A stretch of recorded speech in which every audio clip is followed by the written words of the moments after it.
The Christian New Testament took incredible liberties in their reading of the Hebrew Scriptures in order to build their case that Jesus was the Jewish Messiah.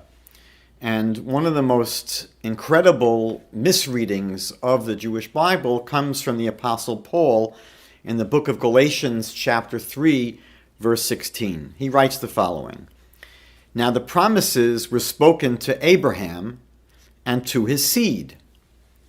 It does not say to his seeds, referring to many, but referring to one, and to your seed. And this refers to Messiah. Now, there are three promises that the Almighty makes to Abraham in the beginning of the book of Genesis. And indeed, all of these promises God makes to Abraham and to his seed. The Hebrew word is zerah. Genesis chapter 12, verse 7, God says, "To your seed I will give this land." Later, in Genesis chapter 13, verse 15, God says, "For all the land that you see, I will give it to you and to your seed forever." And then finally, in Genesis chapter 17, verse 8, God says, "I will give it to you and to your seed after you," again referring to the land of Israel. And actually, there's a fourth example. In Genesis 24, 7, God says, "To your seed I will give this land." Paul's approach basically is to insist that because the word seed is in the singular and not in the plural, it's not referring to all of Abraham's descendants. The promise, Paul insists, is to only one of Abraham's descendants, which Paul insists is Jesus, who he claims is the Messiah. Now, the problem with this reading on the behalf of Paul is that it totally misunderstands the Hebrew form. The Hebrew word zerah is in the singular. It means seed. The plural would be zraim, seeds, as if you were going to put zraim, seeds, into the earth. The problem is that in the Hebrew Bible, whenever it describes someone's descendants, all of their descendants, it uses only the Hebrew word zerah, seed.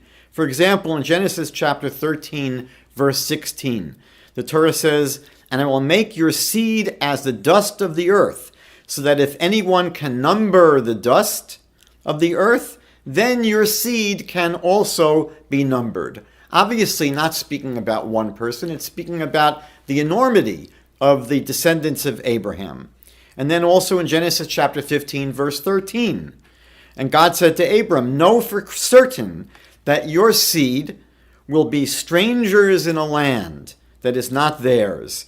Not a stranger in the land, but God says, plural, all of your descendants. "They will be strangers in a land that is not theirs, where they will be enslaved and oppressed for 400 years. And the truth is that this form, zerah, seed, throughout the Hebrew Bible, the word zerah or some form of zerah occurs 228 times in the Hebrew Bible. And we never find, not even once, any references to the word zerah in the plural form, to say zraim, as referring to human descendants. It's interesting that this chapter in Galatians, chapter 3, the very end, Paul seems to do a flip-flop where he actually seems to realize this, because the end of this chapter of Galatians, it says, "And if you belong to the Messiah," Paul says, "then you are Abraham's seed, according to the promise." And so here, obviously, Paul believes that seed refers to all of the followers of Jesus, not just to one particular follower of Jesus. So again, in the proof that Paul tries to marshal on behalf of Jesus, he entirely misconstrues the meaning of the Hebrew word zerah, seed, and claims that it only refers to one particular descendant of Abraham, which obviously goes against the entire meaning of the word zerah in the Hebrew Scriptures, always refers to the totality of a person's descendants.